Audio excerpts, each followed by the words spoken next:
প্রিয় শিক্ষার্থী বন্ধুরা, আসসালামু আলাইকুম। হ্যালো অ্যাকাউন্টিং চ্যানেলে সবাইকে স্বাগতম। আশা করি সবাই ভালো আছো। চলছে অনলাইনে হিসাব বিজ্ঞান শিক্ষা কার্যক্রম। আজ আমরা দেখব স্থায়ী সম্পদের হিসাব রক্ষণ। এটার আরেক নাম হচ্ছে দৃশ্যমান ও অদৃশ্যমান সম্পদের হিসাব রক্ষণ। আগে এটাকে অবচয়ের হিসাব বলা হতো, অর্থাৎ এই অধ্যায়টার নামই ছিল অবচয় বা ডেপ্রিসিয়েশন। এখন স্থায়ী সম্পদের হিসাব রক্ষণে মূলত আমরা সম্পদের অবচয় বের করব এবং অবচয়ের জন্য জাবেদা দাখিলা দেব এবং প্রয়োজনীয় খতিয়ান হিসাবগুলো করব। আমরা আজকে দেখব কিভাবে স্থায়ী সম্পদের হিসাব ধাপে ধাপে সংরক্ষণ করতে হয় এবং এই অধ্যায়টা জানার জন্য আমাদের কোন কোন বিষয় আগে শিখে আসতে হবে। আমি এখানে কতগুলো বিষয় উল্লেখ করেছি, একটা একটা বিষয় করে বলে যাব। যারা নতুন এই অধ্যায়টায়, যারা একেবারে নতুন করে শিখছ, তাদের প্রত্যেককে এই জিনিসগুলো সম্পর্কে একটা সম্যক ধারণা নিয়ে তারপরে অঙ্ক করতে যেতে হবে। তাহলে আমরা শুরু করছি। স্থায়ী সম্পদের হিসাব রক্ষণ সেহেতু আগে জানবো স্থায়ী সম্পদ কি।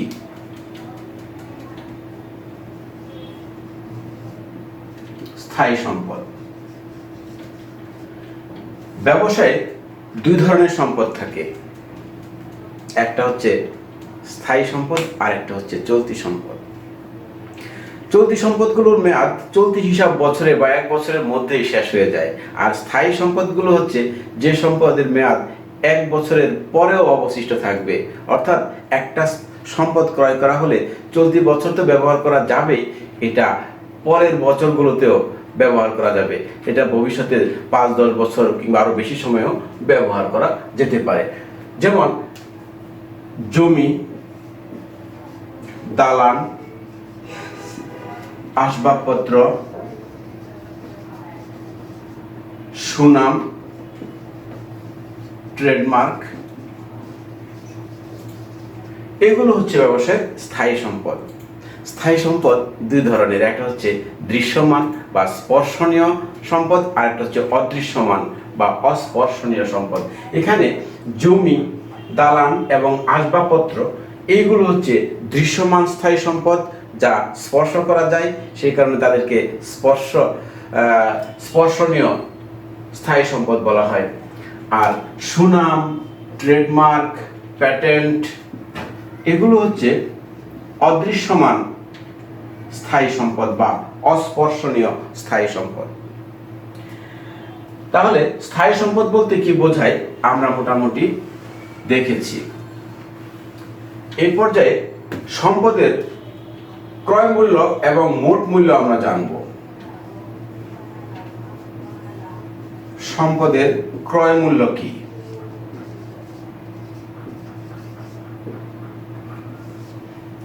কোন সম্পদ ক্রয় করতে যে মূল্য ত্যাগ করা হয় তাকে সম্পদের ক্রয় মূল্য বলে। যেমন চট্টগ্রাম থেকে একটা প্রিন্টিং মেশিন 18 লক্ষ টাকায় ক্রয় করা হয়েছে। তাহলে এই মেশিনটা, এই 18 লক্ষ টাকা প্রদান করা হয়েছে, এই 18 লক্ষ টাকাই হচ্ছে মেশিনের ক্রয় মূল্য, অর্থাৎ যে দামে মেশিনটা কেনা হয়েছে। ধরি চীন থেকে মেশিনটা কেনা হয়েছে 12 লক্ষ টাকায়, আমরা চীনের ওই বিক্রেতাকে 12 লক্ষ টাকা পরিশোধ করেছি, সুতরাং এই মেশিনের ক্রয় মূল্য হচ্ছে 12 লক্ষ টাকা। আমাদের জানতে হবে সম্পদের মোট মূল্য কিভাবে নির্ণয় করা হয়। সম্পদের মোট মূল্য বা মোট ক্রয় মূল্য। চট্টগ্রাম থেকে 18 লক্ষ টাকায় যে মেশিনটা কেনা হয়েছে, এটা ব্যবহৃত হবে ঢাকার অফিসে বা ঢাকার ফ্যাক্টরিতে। এখন এই মেশিনটা ঢাকায় আনার জন্য প্যাকিং খরচ হয়েছে 5,000 টাকা। তারপরে কুলির খরচ, যেটা গাড়িতে তোলা নামানো, কুলির খরচ হয়েছে 1,000 টাকা। ট্রাক ভাড়া, চিটাগাং থেকে ট্রাক বা লরিতে করে এটা আনতে ভাড়া লেগেছে 25,000 টাকা। ঢাকা আনার পরে এটাকে সংস্থাপন করতে খরচ হয়েছে আরো 5,000 টাকা। এইটা মেশিনটার ক্রয়ের সময় ভ্যাট দেওয়া লেগেছে আমাদের, ভ্যাট 4,000 টাকা। তাহলে এই মেশিনটা ক্রয় করে আমার দোকান পর্যন্ত বা ফ্যাক্টরি পর্যন্ত আনতে এবং এটাকে ব্যবহার উপযোগী করতে আমার মোট খরচ হয়েছে 25, 5, 30, 31, 35, 40,000 টাকা আমার খরচ হয়েছে এই মেশিনটা ব্যবহার উপযোগী করতে। তাহলে মেশিনের মোট মূল্য হবে 18 লক্ষ যোগ 40,000, অর্থাৎ 18,40,000 টাকা। আমরা সম্পদের মোট মূল্য পাবো এরকম করে,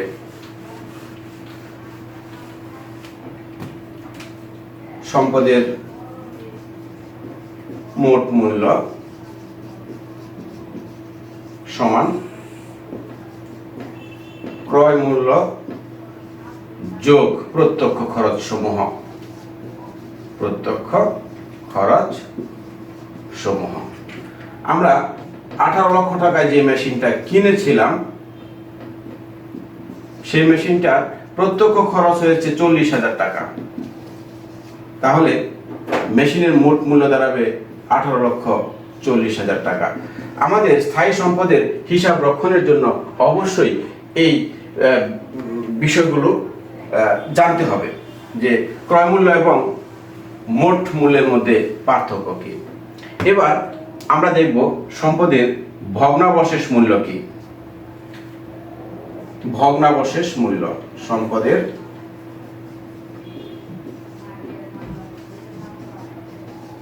ভগ্নাবশেষ মূল্য, এটাকে স্ক্র্যাপ ভ্যালু বলা হয়। স্ক্র্যাপ, ভাঙাচোরা অবস্থায় এটার যে মূল্য পাওয়া যাবে।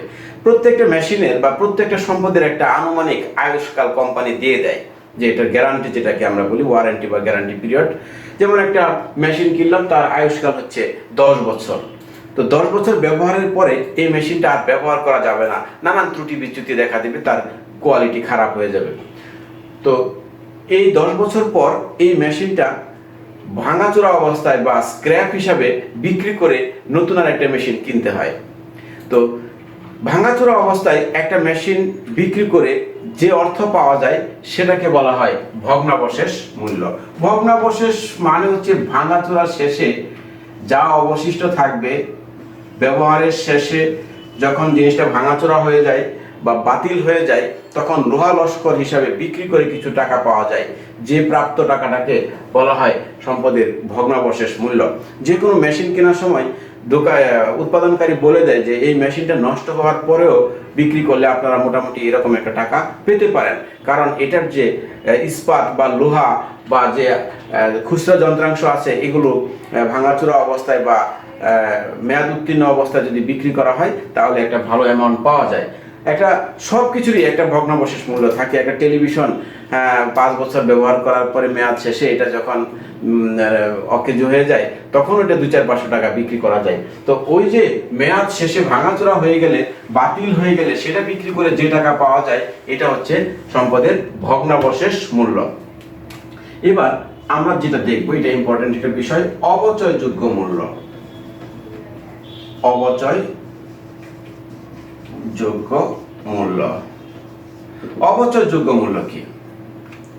সম্পদের কোন মূল্যটার উপরে অবচয় ধরা হয়? সম্পদের মোট মূল্য থেকে ভগ্নাবশেষ মূল্য বাদ দেওয়া হয়। দেওয়ার পরে যা অবশিষ্ট থাকে তাকে অবচয়যোগ্য মূল্য বলা হয়। কারণ আমরা সম্পদের ভগ্নাবশেষ মূল্যটা অবশ্যই এক সময় আমি ফেরত পাবো, সেটা 5 বছর হোক 10 বছর হোক পরে আমি ফেরত পাবো। সুতরাং ভগ্নাবশেষ মূল্যের উপরে আর অবচয় ধরা হয় না। এই জন্য সম্পদের মোট মূল্য থেকে সম্পদের মোট মূল্য বিয়োগ ভগ্নাবশেষ মূল্য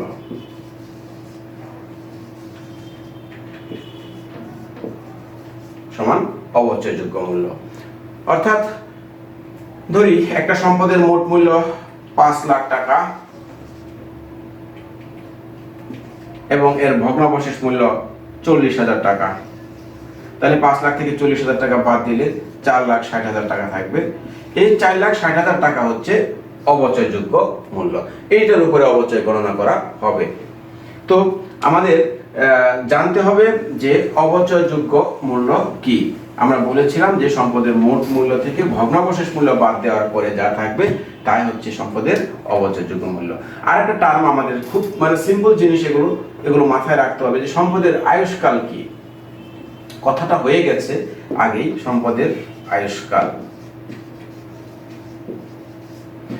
প্রত্যেকটা সম্পদ, প্রত্যেকটা মেশিন, প্রত্যেকটা আসবাবপত্র বা ইলেকট্রনিক জিনিস, বিশেষ করে ইলেকট্রিক্যাল জিনিস বিশেষ করে যখন উৎপাদন করা হয় তখন উৎপাদনকারী প্রতিষ্ঠান এর একটা আয়ুষ্কাল ঠিক করে দেয়।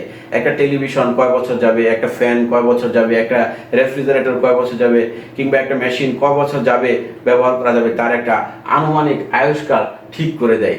তো এই যে ওয়ারেন্টি পিরিয়ড বা গ্যারান্টি পিরিয়ড, এটাকে বলা হয় সম্পদের আনুমানিক আয়ুষ্কাল। সাধারণত 5 বছর,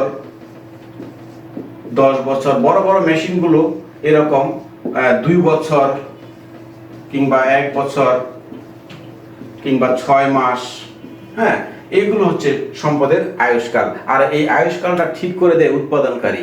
যার কাছ থেকে কিনবো সেই বলে দিবে যে এই টেলিভিশন, এই ফ্যান কিংবা এই রেফ্রিজারেটর, এই গাড়িটা কিংবা এই মেশিনটা কয় বছর কোনো রকমের ঝামেলা ছাড়াই ব্যবহার করা যাবে। সুতরাং ওইটাকে বলা হয় সম্পদের আনুমানিক আয়ুষ্কাল। অবচয় নির্ণয়ে বা স্থায়ী সম্পদের হিসাব রক্ষণে আয়ুষ্কাল, আনুমানিক আয়ুষ্কালের একটা গুরুত্বপূর্ণ ভূমিকা রয়েছে। এই পর্যায়ে আমরা দেখব অবচয় কি। অবচয়, আমরা মূলত অবচয়ের হিসাব রক্ষণ করব এখানে। অবচয় কি? কোন সম্পদ ব্যবসায়ী কিনে আনার পরে এটা ব্যবহার করলে কিংবা কখনো কখনো রেখে দিলেও ব্যবহার না করে এটা সম্পদ কমে যায়, এটার সম্পদ মূল্য কমে যায় বা বাজার মূল্য কমে যায়। তো সম্পদ ব্যবহার করলে কিংবা অব্যবহৃত অবস্থায় রেখে দিলে কিংবা অন্য কোনো কারণে যদি তার মূল্য কমে যায়, তাহলে যেটুকু কমে যায় সেটুকুকেই অবচয় বলে। এক কথায় বলা যায় সম্পদের ব্যবহারজনিত মূল্য হ্রাসকে অবচয় বলে। সম্পদের ব্যবহারজনিত মূল্য হ্রাসকে অবচয় বলে।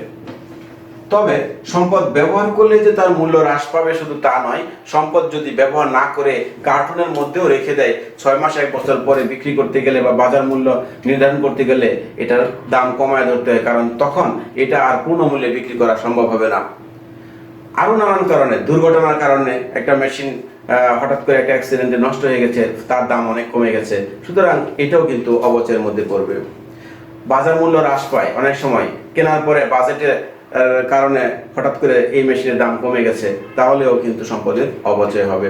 আরো নানান কারণে সম্পদের মূল্য কমে যায়, সেই কমে যাওয়া অংশটাকেই অবচয় বলা হয়। তাহলে আমরা জানলাম যে অবচয় হচ্ছে সম্পদের ব্যবহারজনিত মূল্য হ্রাস, যেটাকে ব্যয় হিসাব বলে গণ্য করা হয়। অবচয়ের ফলে সবসময় পুঞ্জীভূত অবচয় বৃদ্ধি পায়, অর্থাৎ প্রকারান্তরে স্থায়ী সম্পদের মূল্য কমে যায়। অবচয়ের কারণ আমরা বলে ফেলছি যে অবচয়ের অনেকগুলো কারণ থাকে।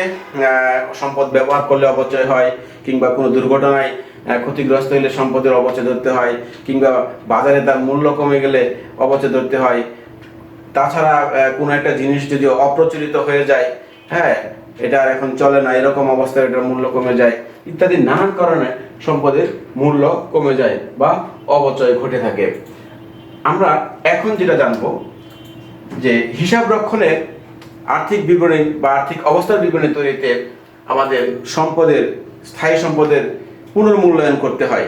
আর পুনর্মূল্যায়ন করতে গেলে সম্পদের অবচয় বাদ দিতে হয়। তো আমরা আজকে যেটা করব সেটা হচ্ছে সম্পদের অবচয় নির্ণয় করব। স্থায়ী সম্পদের অবচয় নির্ণয় করার বেশ কয়েকটি পদ্ধতি আছে, তার মধ্যে খুব বেশি প্রচলিত কয়েকটা পদ্ধতি হচ্ছে এরকম: সরল রৈখিক পদ্ধতি,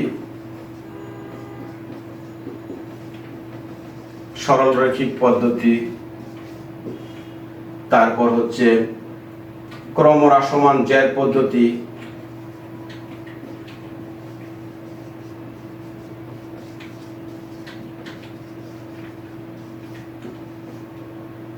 তারপর হচ্ছে উৎপাদন পদ্ধতি,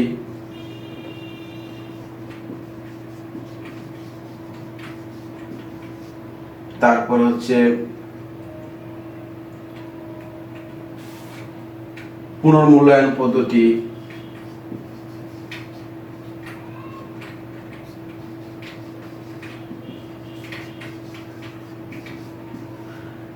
আরো অনেক পদ্ধতি আছে অবচয় ধার্যের। আমরা মেইনলি এই দুইটা পদ্ধতি নিয়ে কথা বলবো, সরলরৈখিক পদ্ধতি এবং ক্রমহ্রাসমান জ্যার পদ্ধতি। আরো যে এই বাকি যে পদ্ধতিগুলো আছে সেগুলো নিয়ে আমাদের তেমন কথা বলার ইচ্ছে নেই, কারণ সেগুলো অনেকটা অপ্রচলিত। সবচেয়ে বেশি প্রচলিত যে দুইটা অবচয় ধার্যের পদ্ধতি সেটা হচ্ছে সরলরৈখিক পদ্ধতি এবং ক্রমহ্রাসমান জ্যার পদ্ধতি। আমরা এখন সরলরৈখিক পদ্ধতি কিভাবে সরলরৈখিক পদ্ধতিতে অবচয় নির্ণয় করা হয় এবং কিভাবে সেই অবচয়ের হিসাব সংরক্ষণ করতে হয় আমরা আজকে এটা দেখব। আরেকদিন অন্য আরেকটি ভিডিওতে আমরা ক্রমহ্রাসমান জ্যার পদ্ধতিতে অবচয় নির্ণয়ের হিসাবটা দেখব। তো আমরা যাচ্ছি এখন সরলরৈখিক পদ্ধতিতে। সরলরৈখিক পদ্ধতি,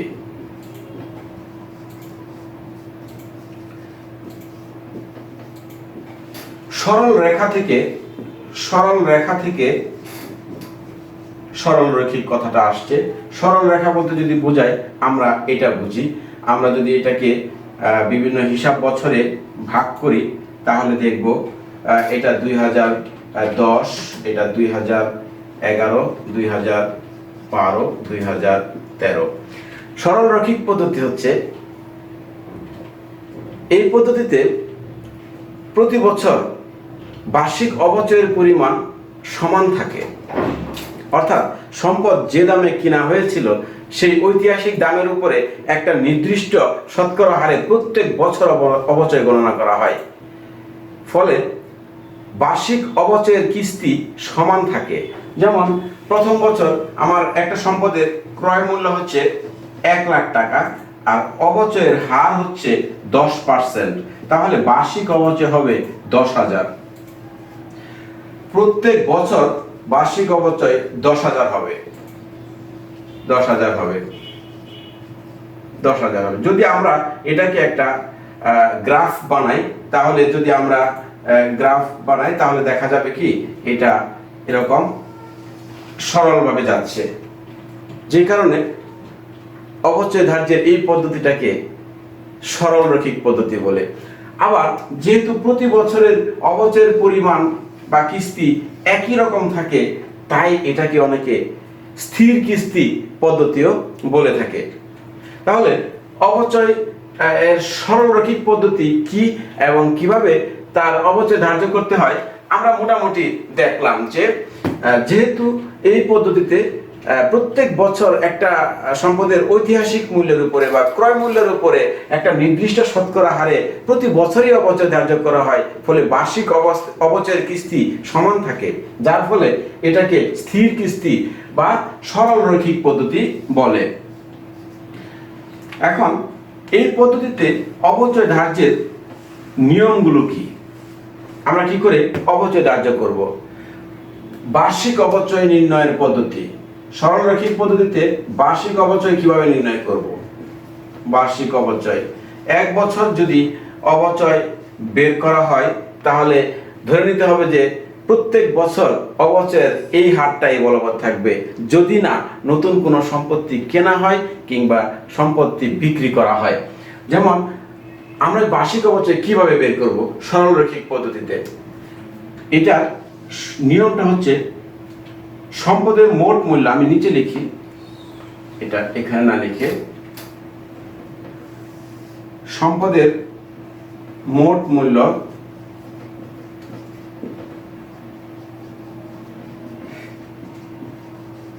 বিয়োগ ভগ্নাবশেষ মূল্য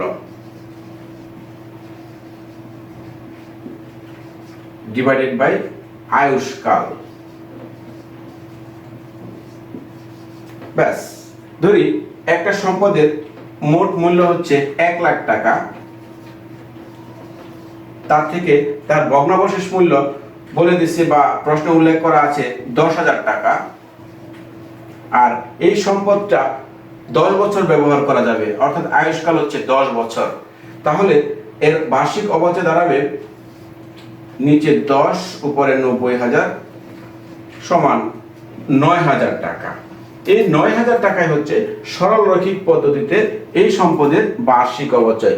এক বছরের অবচয় বের করলে আমরা বুঝতে পারবো যে প্রত্যেক বছরের অবচয়ের কিস্তি কিন্তু 9,000ই হবে, কারণ সরল রৈখিক পদ্ধতি বা স্থির কিস্তি পদ্ধতি। এই হারটা বদলাবে যদি এই সম্পত্তিটা বিক্রি করে দেওয়া হয়, এর কিছু অংশ যদি বিক্রি করে দেওয়া হয়, তখন আবার নতুন করে বার্ষিক অবচয় নির্ণয় করতে হবে। আবার যদি এই মেশিনটা থাকতেই পরের বছর আরেকটা মেশিন কোম্পানিতে কিনা হয়, তাহলে কিন্তু মেশিনের পরিমাণ বাড়বে, তখন আবার অবচয়ের বার্ষিক কিস্তিও বাড়বে। তো সাধারণত যখন কোনো কোম্পানিতে একটা মেশিনই বছরের পর বছর ব্যবহৃত হতে থাকে এবং আমরা হিস্ট্রিতে যদি দেখি যে নতুন কোনো মেশিন কেনে নাই কিংবা পুরনো কোনো মেশিন বিক্রি করে নাই, তাহলে অঙ্ক করার সময় আমরা এই সূত্র ব্যবহার করে সম্পদের বার্ষিক অবচয় নির্ণয় করে নেব। আর যদি আমরা অঙ্কের হিস্ট্রিতে দেখি বা কোম্পানির হিস্ট্রিতে দেখি যে সে একটা সম্পদ কিনছে, পরের বছর আরেকটা সম্পদ কিনছে, পরের বছর আরেকটা সম্পদ কিনছে বা মেশিন কিনছে, এরকম যদি চেঞ্জ হতে থাকে, তাহলে কিন্তু বার্ষিক অবচয়ের পরিমাণও চেঞ্জ হতে থাকবে। সেই কারণে তখন আর বার্ষিক অবচয় নির্ণয় করে সুবিধা করা যাবে না। সেই ক্ষেত্রে কি করতে হয়, অবচয়ের একটা হার বের করে নিতে হয়।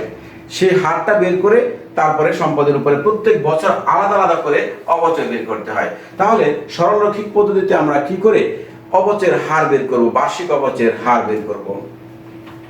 অবচয়ের হার সমান, আমরা এখানে দিলাম সমান চিহ্নটা। অবচয়ের হার হচ্ছে লাগবে না, অবচয়ের হার নির্ণয় করা খুব সহজ। 100% কে ভাগ করব আয়ুষ্কাল দিয়ে, ব্যাস হয়ে গেল অবচয়ের হার। 100 কে আয়ুষ্কাল দিয়ে ভাগ করলে অবচয়ের হার পাওয়া যায়। যেমন এই পর্যায়ে একটা মেশিনের আয়ুষ্কাল যদি 10 বছর হয়, তাহলে 100 কে আমরা 10 দিয়ে ভাগ করব, তাহলে যে 10 পাবো এটা হচ্ছে পার্সেন্ট। এই 10% হচ্ছে এই কোম্পানির সরল রৈখিক পদ্ধতিতে অবচয়ের হার, বার্ষিক অবচয়ের হার। আমরা হার কখন বের করব, যখন দেখব যে বিভিন্ন সালে নতুন নতুন মেশিন ক্রয় করছে, তখন আমরা মোট অবচয় বের করার জন্য বার্ষিক অবচয়ে না গিয়ে অবচয়ের একটা হার বের করে নেব এবং সাল ধরে ধরে যেই সালে যে পরিমাণ মেশিন থাকে তার উপরে শতকরা হারে আমরা অবচয় বের করব। তো আমরা যখন প্র্যাকটিক্যালি কাজ করতে যাব, তখন বুঝতে পারবা যে এই জিনিসগুলো কিভাবে প্রয়োগ হয়। আশা করছি এটুকু জেনে রাখলে কাজ করতে সহজ হবে। আমরা কি দেখলাম, আমরা দেখেছি স্থায়ী সম্পদ কি, দেখেছি সম্পদের মোট মূল্য, সম্পদের ক্রয় মূল্য কি, সম্পদের মোট মূল্য কি, তারপর সম্পদের ভগ্নাবশেষ মূল্য কি, তারপরে সম্পদের অপচয়যোগ্য মূল্য কি, এরপরে সম্পদের আয়ুষ্কাল বলতে কি বোঝায় এবং অবচয় বলতে কি বোঝায়, অবচয়ের প্রকার দেখেছি এবং সরল রৈখিক পদ্ধতি কি এবং কিভাবে সরল রৈখিক পদ্ধতিতে অবচয় নির্ণয় করতে হয় তা দেখেছি। এই পর্যায়ে আমরা বইয়ের একটা প্রশ্ন দেখব এবং সেই প্রশ্নে যা চেয়েছে সেগুলো কিভাবে করতে হয় তা দেখব। এটা হচ্ছে একটা অবচয় কিংবা স্থায়ী সম্পদের হিসাব রক্ষণের যে প্রশ্নটা থাকে তার একটা নমুনা। সাধারণত পাঠ্য বইতে কিংবা পরীক্ষার প্রশ্নে এই অধ্যায়ের প্রশ্নটা এরকম করে দেওয়া থাকে। আমরা প্রশ্নটা পড়ি। হাসান এন্ড কুং 2018 সালের 1 জানুয়ারি তারিখে 4,50,000 টাকা দিয়ে একটি মেশিন ক্রয় করে মেশিন আনয়ন ও সংস্থাপন বাবদ যথাক্রমে 30,000 ও 20,000 টাকা খরচ করে। মেশিনটির আনুমানিক আয়ুষ্কাল 10 বছর ও ভগ্নাবশেষ মূল্য 50,000 টাকা। এছাড়া 2019 সালের 1 জুলাই তারিখে কোম্পানি 1 লাখ টাকা ব্যয়ে আরো একটি মেশিন ক্রয় করে, যার ভগ্নাবশেষ মূল্য 5,000 টাকা। কোম্পানির অবচয়ের হার 10% এবং হিসাবকাল শেষ হয় 31 ডিসেম্বর তারিখে। করণীয় কি কি জিনিস তারা করতে বলেছে। প্রথম হচ্ছে প্রথম 2 বছরের অবচয় নির্ণয় করো। 2018 সালের মোট অবচয় কত এবং 2019 সালের মোট অবচয় কত আমরা এটা নির্ণয় করব একটা তালিকায়। তারপরে বলছে প্রয়োজনীয় জাবেদা দাখিলা প্রদান করো। অবচয় নির্ণয় করার পরে 2018 সালে সম্পদ ক্রয় এবং অবচয় ধার্য এবং অবচয় হিসাব বন্ধ করার জন্য প্রয়োজনীয় দাখিলা দিতে হবে। আবার 2019 সালেও সেম সম্পদ ক্রয় করছে তার একটা দাখিলা হবে এবং অবচয় ধার্য করার একটা দাখিলা হবে আর অবচয় হিসাব বন্ধ করার একটা দাখিলা হবে। এইভাবে প্রত্যেক বছর অবচয়ের জন্য 2টা করে দাখিলা দিতে হয়।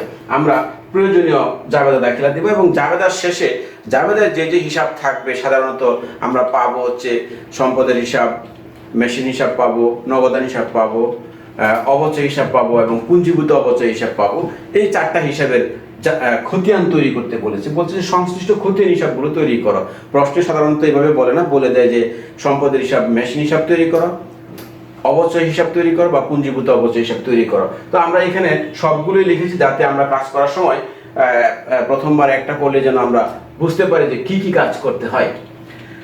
তো এই অঙ্কটা আমরা মুছে দেব এবং এ থেকে আমরা প্রথমে 2 বছরের অবচয় বের করব এবং জাবেদা দাখিলা কি করে দিতে হয় সেটা দেখিয়ে আমরা জাবেদা দাখিলা দিব এবং প্রয়োজনীয় খতিয়ান হিসাবগুলো করে দেখাবো।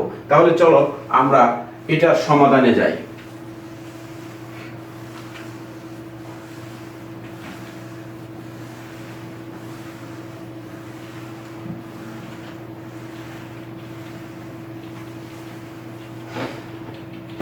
প্রথমে আমরা যে কাজটা করব, কতে প্রথম 2 বছরের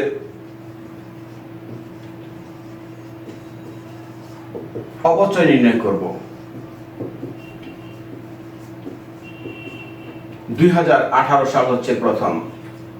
আমরা জানি 2018 সালে একটাই মেশিন ছিল, যে মেশিনটার দাম ছিল 4,50,000 এবং পরিবহন খরচ এবং সংস্থাপন খরচ মিলিয়ে ছিল আরো 50। তার মানে মেশিনের মোট মূল্য ছিল হচ্ছে 5 লাখ। আমরা অবচয় বের করছি। অবচয় বের করার যে নিয়ম সেটা হচ্ছে মেশিনের মোট মূল্য 5 লাখ বিয়োগ ভগ্নাবশেষ মূল্য 50,000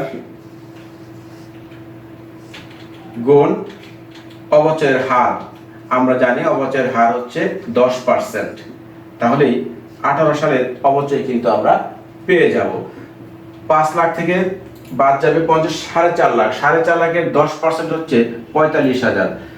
অর্থাৎ 2018 সালে এই কোম্পানির অবচয়ের পরিমাণ হচ্ছে 45,000। আমরা এখন 2019-এ যাব। 19 সালে 2টা মেশিন তার। প্রথমে এই মেশিনটা থাকবে, তারপরে সে জুলাই মাসে আরেকটা মেশিন কিনছে। সুতরাং আমরা সেখানে 2টা মেশিনের অবচয় পৃথক করে বের করব। প্রথম মেশিন আমরা লিখব, প্রথম মেশিন সরল রৈখিক পদ্ধতিতে আমরা জানি যে এটাই হবে, প্রত্যেক বছর অবচয়ের পরিমাণ সমান থাকবে, অর্থাৎ এটাই হবে গুণ 10% সমান 45,000 টাকা। এতে কোনো সন্দেহ নেই। প্রথম বছরের যা অবচয় হবে দ্বিতীয় বছরেও সেম অবচয় হবে, কিন্তু সমস্যা হচ্ছে দ্বিতীয় বছরে আরেকটা মেশিন কিনছে সে, দ্বিতীয় মেশিন, সেটার জন্য তার আলাদা করে সেই মেশিনটার মোট মূল্য হচ্ছে 1 লাখ টাকা এবং ভগ্নাবশেষ মূল্য হচ্ছে 5,000 টাকা। তাহলে সেটারও অবচয়ের হার 10%। আবার এই মেশিনটার একটা ইয়ে হচ্ছে যে এটার অবচয় হবে 6 মাসের, কারণ এটা 1 জুলাই তারিখে ক্রয় করা হয়েছে। তাহলে আমরা এটার অবচয় বের করছি। 95,000 এর 10% হচ্ছে 9,500। আমরা যদি এটাকে অর্ধেক করি তাহলে দাঁড়াবে হচ্ছে 4,750। 4,750। তাহলে এই দুইটা যোগ করে দিব আমরা, দাঁড়াবে কত? 49,750। তাহলে প্রথম বছরের অবচয় হচ্ছে 45,000 টাকা আর দ্বিতীয় বছরের অবচয় হচ্ছে 49,700 টাকা। কারণ আমরা জানি প্রথম বছরের প্রথম মেশিনের সাথে দ্বিতীয় বছরে আরেকটা মেশিন কিনেছে, সেই মেশিনের উপরেও যথা নিয়মে 6 মাসের অবচয় গণনা করে মোট অবচয় পাওয়া গেছে 49,750 টাকা। 49,750 আর হচ্ছে 45,000। তাহলে আমরা দুইটা অবচয় পেয়েছি। এবার আমরা এই অবচয় সংক্রান্ত লেনদেনগুলোর জন্য কি রকম জাবেদা দাখিলা দিতে হয় তা আগে দেখে নিব। এটা একটা আমার প্রশ্নে নাই, আমরা এটা শেখার জন্য জাবেদা দাখিলার নিয়মটা বলছি আগে। জাবেদা দাখিলার নিয়ম। জাবেদা সাধারণ জাবেদা, আগের নিয়মে আমরা যেভাবে জাবেদা শিখেছি সাধারণ জাবেদা, সেই জাবেদার ছক তৈরি করব এবং এইভাবে করব। প্রথম কথা হচ্ছে 1 নম্বর জাবেদা হবে সম্পত্তি ক্রয়ের জাবেদা।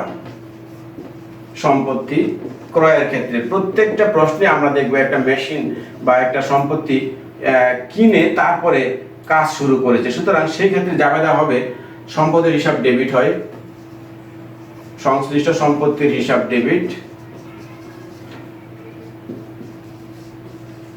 এবং নগদ অথবা ব্যাংক যেভাবে মেশিনটা কিনা হয় তার হিসাব ক্রেডিট। এটা মেশিন যখনই কিনবে তখনই এই জাবেদা দিতে হবে। এবার 2 নম্বরে কি জাবেদা হয়, এটা সাল ধরে করতে হবে। 2018 বা প্রথম যে সাল থাকবে, আমরা 1 সালের জন্য করছি। প্রথমে সম্পত্তিটা কিনেছে, সে কেনার জন্য সম্পদের হিসাব ডেবিট এবং নগদান হিসাব বা ব্যাংক হিসাব ক্রেডিট করেছি। এই পর্যায়ে সে বার্ষিক অবচয় বের করে সে অবচয়টা হিসাবভুক্ত করবে। অবচয় হিসাবভুক্ত করার জন্য অবচয় ধার্যের ক্ষেত্রে যখনই অবচয় ধার্য করা হয় বা অবচয় হিসাবভুক্ত করা হয়, সেই ক্ষেত্রে জাবেদাটা কি হবে? ধার্যের ক্ষেত্রে অবচয় হিসাব ডেবিট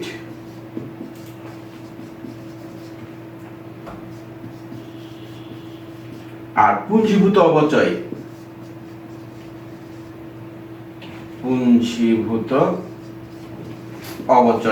হিসাব ক্রেডিট হবে।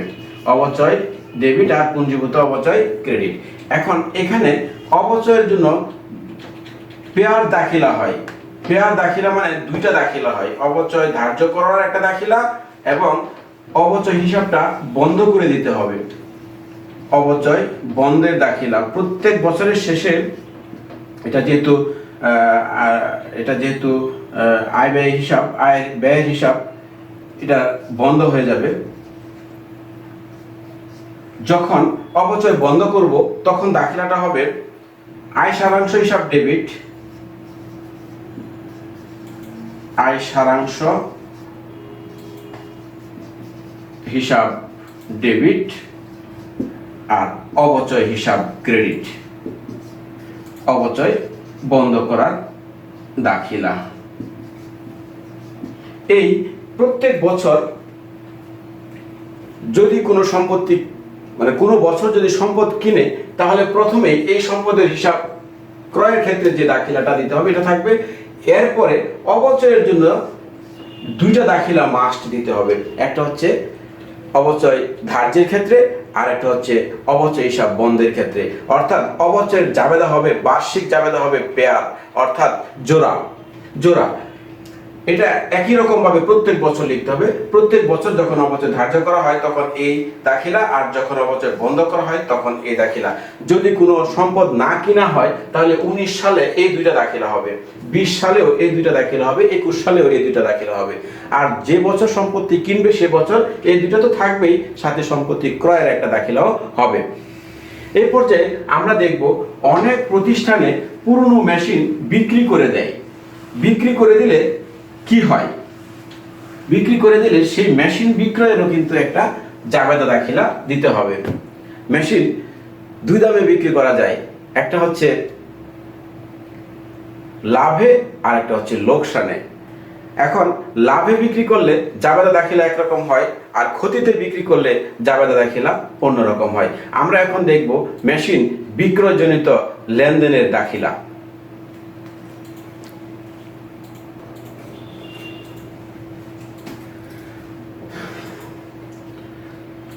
কোনো ব্যবহৃত সম্পত্তি যদি বিক্রি করে লোকসান হয় তাহলে তার দাখিলা হবে এমন: ক্ষতিতে বিক্রয়ের ক্ষেত্রে সম্পদ বিক্রি করে যদি ক্ষতি হয় তাহলে দাখিলা হবে এমন: নগদান হিসাব ডেবিট, বিক্রি করে যে নগদ টাকা পাওয়া যায় সেই কারণে নগদান হিসাব ডেবিট। এই মেশিন যত বছর ব্যবহার করা হয়েছে তার সম্পূর্ণ বছরের অবচয় যোগ করে পুঞ্জীভূত অপচয় হিসাব ডেবিট করব, পুঞ্জীভূত অপচয় হিসাব ডেবিট। আর বিক্রয়জনিত ক্ষতি, যদি ক্ষতি হয় আমরা জানি ক্ষতির হিসাব বিক্রয়জনিত ক্ষতি ডেবিট। আর মেশিন বা যে সম্পদ বিক্রি করা হয় তার হিসাব ক্রেডিট। আমরা জানি টাকা কি করে লিখতে হয়, ডেবিটগুলো ডেবিট পাশে এবং ক্রেডিটের টাকা ক্রেডিট পাশে। এ পর্যায়ে ডেবিট এবং ক্রেডিট দুই দিকের যোগফল কিন্তু মিলতে হবে, মিলে যাবেও। এবার আমরা দেখব যদি পুরানো মেশিন বিক্রি করে লাভ হয় তখন তার দাখিলাটা কি হবে। লাভে, সাধারণত লাভে হয় না, লাভে বিক্রয় হয় না। লাভে বিক্রয়ের ক্ষেত্রে যদি কখনো দেখা যায় যে পুরনো মেশিন বিক্রি করে লাভ হয়েছে, সেই ক্ষেত্রে দাখিলাটা হবে নগদান হিসাব ডেবিট। নগদান হিসাব ডেবিট, কারণ বিক্রি করে যে টাকা পাওয়া গেছে সেটা জন্য নগদান হিসাব ডেবিট। আর পুঞ্জীভূত অপচয় ডেবিট, বিক্রয়ের আগে যে কয় বছর মেশিনটা ব্যবহার করা হয়েছে সেই কয় বছরের অপচয় যোগ করে এখানে লিখতে হবে পুঞ্জীভূত অপচয় হিসাব ডেবিট। আর বিক্রয়জনিত লাভ, আমরা জানি লাভ হচ্ছে ক্রেডিট এবং মেশিন হিসাব ক্রেডিট, মেশিন হিসাব ক্রেডিট। এই ক্ষেত্রেও টাকা কিন্তু ডেবিট এবং ক্রেডিট পাশের যোগফল অবশ্যই সমান হবে। তো যখন মেশিন বিক্রি করে দেওয়া হয়, পুরনো একটা মেশিন কিছুদিন ব্যবহার করে বিক্রি করে দিলে আমরা বিক্রয়ের দাখিলাটা এভাবে দেব, লাভের ক্ষেত্রে এটা, আর যদি লোকসানে বিক্রি করে বা ক্ষতিতে বিক্রি করে তার আগেরটা। এরপর যে আমরা আরো একটা বিষয় দেখে নেব, সেটা হচ্ছে সম্পত্তি বিক্রয়ের লাভ বা ক্ষতি কি করে নির্ণয় করতে হয়। সম্পত্তি বিক্রয়ের লাভ বা ক্ষতি কি করে নির্ণয় করতে হয় আমরা এটা দেখে নেই। সম্পত্তি বিক্রয়ের লাভ অথবা ক্ষতি নির্ণয় খুবই ইম্পর্টেন্ট। এই জিনিস আসবে, এই জিনিস শিখতে হবে এবং এখানে একটু বাদে সবারই। আমরা প্রথমে সম্পদের মোট ক্রয় মূল্য লিখব। সম্পদের মোট ক্রয় মূল্য যেটা, আমরা মোট মূল্য যেটা আর কি, মোট ক্রয় মূল্য লিখব। লিখলাম, ধরি যে সম্পদের মোট ক্রয় মূল্য ছিল 1 লাখ টাকা। এই সম্পদ আমি ব্যবহার করেছি 2 বছর। 2 বছর ব্যবহার করে 10% হারে 20,000 টাকা অপচয় হয়েছে। তাহলে আমরা লিখব বিয়োগ পুঞ্জীভূত অপচয়, কারণ এই 2 বছর তো আমি ব্যবহার করেছি। পুঞ্জীভূত অপচয় 2 বছরে 20,000 টাকা। এই 20,000 টাকা সম্পদের মোট মূল্য থেকে আমি ব্যবহার করেছি। এখন সম্পদের মূল্য আমার কাছে আছে 80,000 টাকা। এটাকে বলে সম্পদের বই মূল্য, সম্পদের পুস্তক মূল্য বা বই মূল্য। সম্পদের পুস্তক মূল্য আমরা কিভাবে পুস্তক মূল্য পেয়েছি?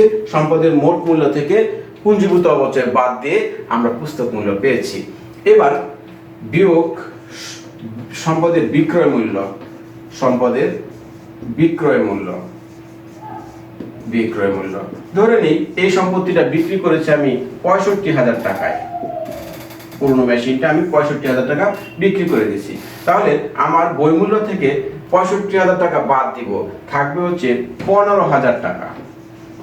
এখন স্পষ্টতই বোঝা যাচ্ছে, হ্যাঁ, এটা লাভ না ক্ষতি। আমার যে জিনিসটার মূল্য ছিল 80,000 টাকা, সেটা আমি বিক্রি করে পেয়েছি 65,000 টাকা। সুতরাং এই যে পার্থক্য, গ্যাপ, এটা হচ্ছে বিক্রয়জনিত ক্ষতি, বিক্রয়জনিত ক্ষতি। ব্যাস। এবার লাভ কখন হতো? যদি এখানে এই মেশিনটা যদি আমরা 90,000 টাকা বিক্রি করতাম, তাহলে এখানে 10,000 টাকার যে গ্যাপটা পাওয়া যেত, এটা হতো লাভ। অর্থাৎ যদি বইমূল্য থেকে বিক্রয় মূল্য বড় হয় তাহলে পার্থক্যটা হবে লাভ, আর বইমূল্য থেকে যদি বিক্রয় মূল্য ছোট হয় তাহলে পার্থক্যটা হবে ক্ষতি। তো আমরা আশা করছি যে সম্পত্তি বিক্রি করে কিভাবে লাভ ক্ষতি নির্ণয় করতে হয় এবং লাভ হলে এই দাখিলাটা কেমন হয় আর ক্ষতি হলে দাখিলাটা কেমন হয় তা বুঝতে পেরেছি। এবার আমরা আমাদের পূর্বে উল্লিখিত যে প্রশ্নটা আমরা পড়েছিলাম সেটা থেকে আমরা 2 বছরের অবচয় বের করেছিলাম। প্রথম বছরের অবচয় হয়েছিল 45,000 টাকা আর দ্বিতীয় বছরের অবচয় হয়েছিল 49,700 টাকা।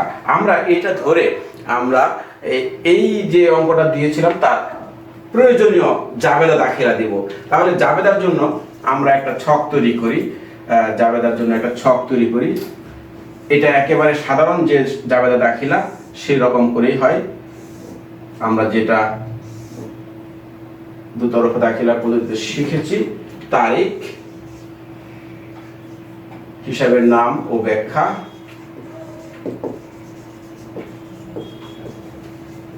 খতিয়ান পৃষ্ঠা, ডেবিট এবং ক্রেডিট টাকা। আমরা জানি যে 2018 সাল ছিল, জানুয়ারি মাসের 1 তারিখে সে 5 লাখ টাকা ব্যয়ে একটা মেশিন কিনেছিল। আমরা সেটা দাখিলা দিব। প্রথমে লিখব মেশিন হিসাব ডেবিট, আর এটা নগদে কিনেছে, নগদান হিসাব ক্রেডিট। ব্যাখ্যা দিতে হয়, আমার জায়গা কম থাকায় আমি এটার ব্যাখ্যা দেইনি। আমার মেশিনের মোট মূল্য ছিল 5 লাখ টাকা, আমি মেশিন ক্রয়ের দাখিলা দিয়েছি। এরপর যে ওই বছরের শেষে আমরা দেখেছিলাম যে মোট অবচয় হয়েছিল 45,000 টাকা। আমরা বলছি যে অবচয়ের জন্য 2টা দাখিলা দিতে হয় জোড়া, একটা হচ্ছে অবচয় ধার্যের জন্য আর একটা হচ্ছে অবচয় হিসাব বন্ধ করার জন্য। তাহলে আমরা ডিসেম্বরের 31 তারিখে চলে যাচ্ছি 2018 সালের, কারণ অবচয় নির্ণয় করা হয় হিসাব সনের শেষ তারিখে। তাহলে অবচয় ধার্য করছি আমরা, ধার্য করা দাখিলা হচ্ছে অবচয় হিসাব ডেবিট আর পুঞ্জীভূত অবচয়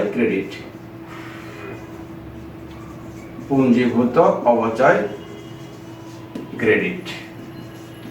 তো ওই বছরের অবচয় ছিল 45,000 টাকা, তাই আমরা ব্যাখ্যা লিখি নাই, ব্যাখ্যা অবশ্যই তোমরা লিখতে পারবা।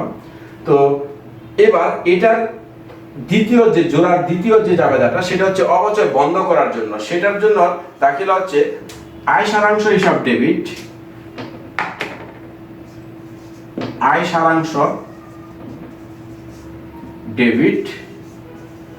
আর অবচয় হিসাব ক্রেডিট।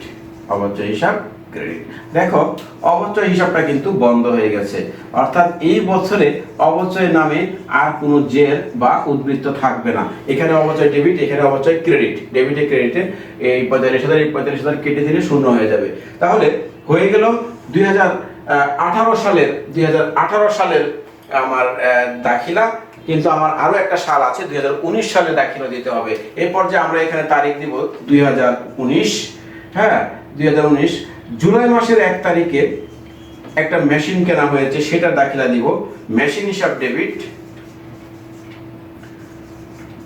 আর নগদান হিসাব ক্রেডিট। ওই মেশিনটা কেনা হয়েছিল 1 লাখ টাকায়, আমরা 1 লাখ টাকায় মেশিন কিনেছিলাম, তার দাখিলা দিয়েছি। এবার 19 সালে আমরা অবচয় নির্ণয় করে দেখেছিলাম যে সে বছর 49,750 টাকা মোট অবচয় হয়েছিল। সেজন্য আমরা এই দুইটা দাখিলা দিব। এটা হচ্ছে ডিসেম্বরের 31 তারিখে অবচয় ডেবিট আর পুঞ্জীভূত অবচয়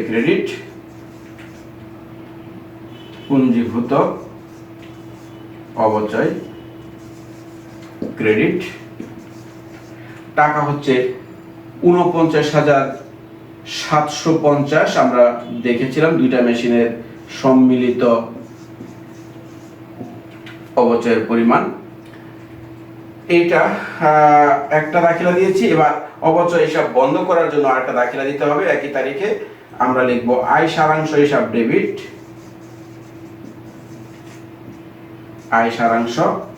ডেবিট আর অবচয় হিসাব ক্রেডিট। 49,750, 49,750। আমাদের কিন্তু জাবেদা দাখিলা 2 বছরের চেয়েছিল, আমরা 2 বছরের দাখিলা দিয়েছি এবং হিসাবটা এভাবে নিচে টান দিয়ে বন্ধ করে দিব জাবেদার ঘরটা। হ্যাঁ, যদি সম্ভব হয় তাহলে এই জাবেদার যোগফল নির্ণয় করে দিব, না করলে অসুবিধা নেই, কারণ জাবেদার যোগ নির্ণয় করা আবশ্যিক কর্ম নয়। আমরা আমাদের উল্লেখিত প্রশ্নের অবচয় নির্ণয় করেছিলাম 2 বছরের, এবং 2 বছরের জাবেদা দাখিলা দিয়েছি। এই যে 1918 সাল, 2018 সাল এবং 2019 সালের অবচয় আমরা দিয়েছি।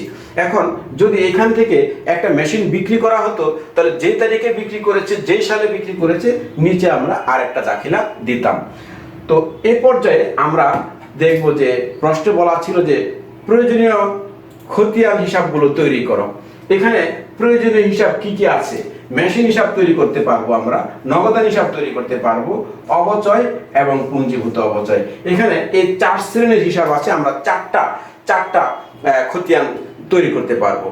তো আমি এখন 4টা খতিয়ান না করে আমি মেশিন হিসাবটা করব এবং মেশিন হিসাব করব, অবচয় হিসাব এবং পুঞ্জীভূত অবচয় হিসাবে খতিয়ান করব। নগদান হিসাব আর মেশিন হিসাব একই জিনিস, একই রকম করে খতিয়ান করতে হয়।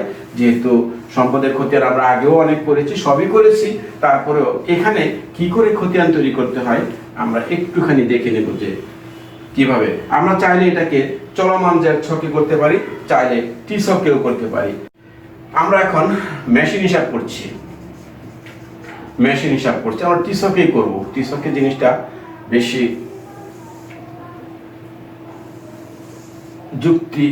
যৌক্তিকভাবে দেখানো যায়। আমরা টি ছক করছি, খুব সিম্পলি এটা করব। তো আনুষ্ঠানিকতায় আমরা যাব না। এটা তারিখ আর এটা হচ্ছে জাবেদা পৃষ্ঠা, এটা টাকা, এটা জাবেদা পৃষ্ঠা, তারিখ। আমরা টি ছক তৈরি করেছি। টি ছকে এই পাশে ডেবিট, এই পাশে ক্রেডিট। আমরা মেশিন হিসাব তৈরি করতে যাচ্ছি। আমরা প্রথমে জানি এগুলো তারিখ, বিবরণ, যাত্রী, টাকা, আবার তারিখ, বিবরণ, যাত্রী, টাকা। ওকে, আমরা জানি 2019 সালে জানুয়ারি মাসের 1 তারিখেই একটা মেশিন কেনা হয়েছিল। জাবেদার মেশিন হিসাব ডেবিট, আমরা এখানে লিখবো ডেবিট পাশে নগদান হিসাব। মেশিনটার ভ্যালু ছিল 5 লাখ টাকা, আমরা লিখলাম এখানে।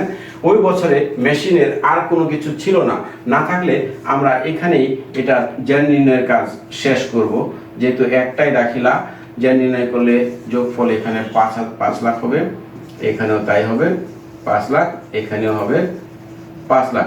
এটা হবে হচ্ছে ডিসেম্বরের 31 তারিখ। এটার নাম হচ্ছে ব্যালেন্স সিডি। আমরা এগুলো করেছি, এগুলো নিয়ে বেশি কথা বলবো না। এটা এখানে চলে আসবে 5 লাখ। এটা হচ্ছে 2000, আমরা জানি যেহেতু 2019 সালের ডিসেম্বর 1 তারিখে ব্যালেন্স সিডি হয়েছে, তাহলে 2020 সালে এখানে বোধহয় 18 সাল হবে, আর এখানে হবে 19 সাল। হ্যাঁ, তাহলে 19 সালের জানুয়ারির 1 তারিখে হবে ব্যালেন্স বিডি।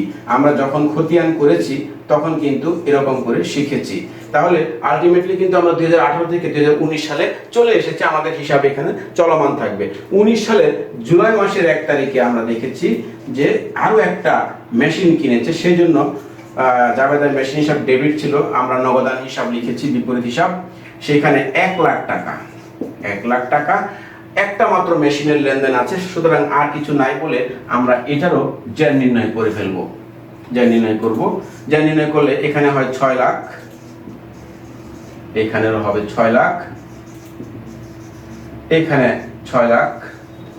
আমরা জানি এটা হচ্ছে ডিসেম্বরের 31 তারিখে সাধারণত হয় ব্যালেন্স সিডি। এটা চলে আসবে আবার এখানে 6 লাখ, যেটা স্থানান্তর করে দেখাইতে হয়। এই তারিখটা হবে 2020 জানু 1। এটা হচ্ছে ব্যালেন্স বিডি। এভাবে যদি 3 বছরের করতে বলে 3 বছরেরও করতে পারবো, কারণ ইতিমধ্যে আমরা 2020 সালে চলে গেছি। ছকটা বাড়ায় নিব এবং নিচে সম্পদের হিসাব করতেই থাকবো। নতুন কোনো সম্পদ যদি কেনে তাহলে এন্ট্রিটা দিয়ে যে নির্ণয় করব, আর যদি নতুন কোনো সম্পদ না কিনে তাহলে 20 সালে এই 6 লাখ টাকারই ব্যালেন্স সিডিবিডি করে যেটা 21 সালে পোস্টিং দিয়ে দিব। সুতরাং মেশিন হিসাব কিন্তু হয়ে গেছে এবং এটা আদৌ নতুন করে শেখার কোনো বিষয় নেই। আমরা 9 থেকে এই কাজটা, ক্লাস 9 থেকে এরকম খতিয়ান করা শিখেছি। এই পর্যায়ে আমরা যেটা করব, আরেকটা খতিয়ান করব, সেটা হচ্ছে অবচয় হিসাব তৈরি করব 2 বছরের, এবং শেষে পুঞ্জীভূত অবচয় করে আমরা শেষ করব।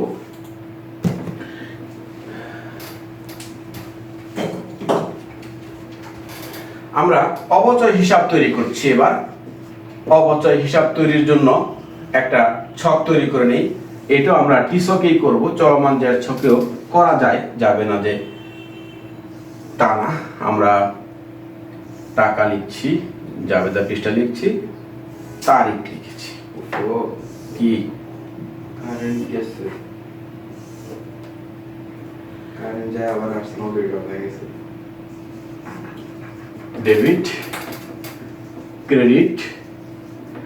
এবার আমরা এগুলো লিখতে পারি, আমরা না লিখলাম, তারিখ বিবরণ এগুলো না লিখলাম। আমরা অবচয় হিসাব করছি। আমরা জানি যে 2018 সালের 31 ডিসেম্বরে অবচয়ের যে দাখিলা আছে, সেখানে প্রথম দাখিলাটার মধ্যে আছে হচ্ছে অবচয় হিসাব ডেবিট আর পুঞ্জীভূত অবচয় হিসাব ক্রেডিট। সুতরাং ডেবিট পাশে, অবচয় হিসাবে ডেবিট পাশে আমরা লিখছি পুঞ্জীভূত অবচয়। আমি জানলাম, আমার মনে আছে যে প্রথম বছর অবচয় ছিল 45,000 টাকা। এই 45,000 টাকা আমরা এখানে লিখেছি। এবং ওই সালে আরো একটা অবচয় আছে, ওই সালেরই দ্বিতীয় জাবেদায়, সেটা হচ্ছে অবচয় হিসাব, আয় সারাংশ হিসাব ডেবিট এবং অবচয় হিসাব ক্রেডিট। তাহলে অবচয় যেহেতু ক্রেডিট, তাহলে লিখতে হবে একই সাল দিয়ে, এটা হচ্ছে 31 ডিসেম্বর, লিখতে হবে আয় সারাংশ হিসাব ক্রেডিট পাশে, আয় সারাংশ হিসাব। এগুলো খতিয়ান জাবেদা যেভাবে আছে আমরা সেভাবে লিখছি। এখানেও কিন্তু টাকা 45,000। আমরা বলছিলাম অবচয় হিসাবটা আমরা বন্ধ করে দিচ্ছি, তাহলে আমরা যে নির্ণয় করে ফেলবো। যে নির্ণয় করতে গিয়ে দেখছি যে অবচয় হিসাবের কোনো জের থাকে না। এখানেও যোগফল, এখানেও যোগফল 45,000, এখানেও যোগফল 45,000। সো এটার কোনো ব্যালেন্স সিডি এবং বিডি নাই। যেহেতু নাই, সেহেতু আমরা এটাকে না লিখেও পারি। আর যদি মনে করো কেউ লিখবে, তাহলে লিখতে পারো যে ডিসেম্বরের 31 তারিখে ব্যালেন্স সিডি 0 টাকা। আবার এটা এখানে চলে আসবে, এটা না দিলেও চলে। এটা হবে 2019 সালের জানুয়ারি মাসের 1 তারিখ ব্যালেন্স বিডি। এটা না লিখলেও চলে, শুধু যোগফল নামায় দিলে হয়। এবার আমরা চলে আসছি 2019 সালে। সেখানেও অবচয়ের 2টা দাখিলা আছে। আমরা দেখলাম যে ডিসেম্বরের 31 তারিখে আছে হচ্ছে পুঞ্জীভূত অবচয়, অবচয় হিসাব ডেবিট, পুঞ্জীভূত অবচয় হিসাব ক্রেডিট। এটারও পুঞ্জীভূত অবচয়ই হবে, পুঞ্জীভূত অবচয়। এটার টাকা হচ্ছিল 49,750 টাকা। এবার এটার আরেকটা দাখিলা এখানে হবে, সেটা হচ্ছে 2টা দাখিলা, তো আয় সারাংশ হিসাব হবে। জাবেদা দেখলেই বোঝা যাবে যে এখানে আয় সারাংশ হিসাব, এটাও সেম 49,750 টাকা হবে। আর কোনো কিছু না থাকলে এটারও আমরা কি করব, জের নির্ণয় করে দেব। জের নির্ণয় করতে গিয়ে দেখব যে উভয় পাশে টাকার অঙ্ক সমান আছে, অর্থাৎ কোনো জের পাওয়া যাবে না। আর জের না পাওয়া গেলে ব্যালেন্স সিডিবিডি লিখতে হবে, নট দ্যাট, এভাবে হয়ে যায়। শুধু যোগ করে দিলে হবে যে এটার কোনো জের নেই। তো আমরা খেয়াল রাখবো যে অবচয় হিসাব যখন করব, তখনই অবচয় হিসাবের কোনো ব্যালেন্স পাবো না। কারণ হচ্ছে আমরা জানি যে অবচয় হিসাব মিলে যাবে, কারণ প্রত্যেক বছরে অবচয় হিসাব বন্ধ করে দেওয়া হয় সমাপনী দাখিলার দ্বারা। আমরাও কিন্তু করেছিলাম, একটা অবচয় ধার্যের দাখিলা আর একটা অবচয় হিসাব বন্ধের দাখিলা, ফলে অবচয়ের ব্যালেন্স সর্বদা 0 হয়ে যাবে। এই পর্যায়ে আমরা পুঞ্জীভূত অবচয়ের একটা খতিয়ান করে শেষ করব আমাদের আজকের এই বিরাট রেসের কাজ। আমরা এখন যে হিসাবটা করব সেটা হচ্ছে পুঞ্জীভূত অবচয়। পুঞ্জীভূত অবচয়ের হিসাব করছি, পুঞ্জীভূত অবচয় হিসাব। এটাও আর একটা খতিয়ান, আমরা একই ছকে করব। এটা হচ্ছে টি ছকে করছি আমরা, টি ছকে, চলমান জের ছকেও করা যায়, আমরা টি ছকে করে নিচ্ছি। এটাকে ভালো করে বোঝানো যায় টি ছকে। তো আমরা বিস্তারিত আর লিখবো না, ভিতরে লিখবো না, আমরা দেখি সাল লিখলাম।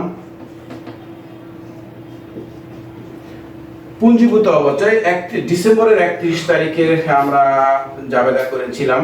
প্রথম লেনদেনেই জাবেদা ছিল অবচয় হিসাব ডেবিট আর পুঞ্জীভূত অবচয় হিসাব ক্রেডিট। তো যেহেতু জাবেদায় পুঞ্জীভূত অবচয় ক্রেডিট ছিল, ক্রেডিট পাশে আমাকে লিখতে হবে অবচয় হিসাব। আমরা খতিয়ান করছি, আমরা জানি যে বিবরণী করে বিপরীত হিসাব পাতে নাম লিখতে হয়। 45,000 টাকা ছিল এটা। আর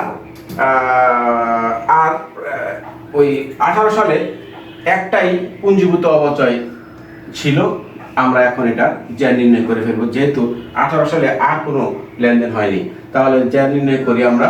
45,000, এখানে হবে 45,000, এখানে 45,000 হবে, এবং এটাই হচ্ছে ব্যালেন্স, ব্যালেন্স সিডি, এবং এটা এখানে চলে যাবে ব্যালেন্স বিডি হিসাবে, যেটা আমরা জানি যে স্থানান্তর করে দিতে হয় ব্যালেন্স বিডি। এবং এটা হচ্ছে 2019 সালের জানুয়ারি মাসের 1 তারিখে। আমরা জানি ব্যালেন্স সিডি যে তারিখে হয়, বিডি তার ঠিক পরের তারিখে হয়। সো যেহেতু 31 ডিসেম্বর 18 ছিল, সালও চেঞ্জ হয়ে গেছে 2019, এবং জানুয়ারি মাসের 1 তারিখ দিয়ে আমরা করলাম। এবার প্রশ্নে আমরা যখন জাবেদা করেছি, সেখানে 2019 সালের ডিসেম্বরের 31 তারিখে আরেকটা পুঞ্জীভূত অবচয় হিসাব আমরা দেখেছি। ক্রেডিট আছে জাবেদায়, তাই ক্রেডিট পাশে আমরা অবচয় হিসাব লিখব। অবচয় হিসাব লিখলাম, এবং সেটার ভ্যালু ছিল 49,750 টাকা। এই পর্যায়ে 19 সালে অবচয়ের আর কোনো দাখিলা না থাকায় আমরা এটারও জ্যা নির্ণয় করব। 45,000 যোগ 49,750 দাঁড়ালো কত? 94,750, 94,750, 94,750, 94,750। এটা হচ্ছে ব্যালেন্স সিডি। ব্যালেন্স সিডি তারিখ হচ্ছে ডিসেম্বরের 31 তারিখ হবে, এবং এটা শেষে এখানে 94,750 চলে যাবে। এটা পরের তারিখে, এখানে হবে 2020 জানু 1, এটা হবে ব্যালেন্স। আমরা এক এক সময় এক একটা লিখছি, কখনো বাংলায় কখনো ইংরেজিতে, একরকম লেখা উচিত। এই হচ্ছে আমার পুঞ্জীভূত অবচয় হিসাব দেখানো।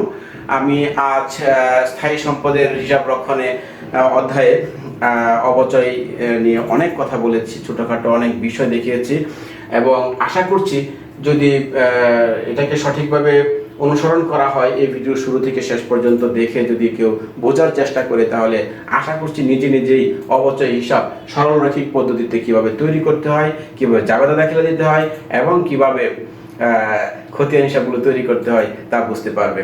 আজ এ পর্যন্তই, দেখা হবে ইনশাল্লাহ আগামী দিন নতুন কোনো ভিডিও নিয়ে। সে পর্যন্ত সবাই ভালো থাকবে। আল্লাহ হাফেজ।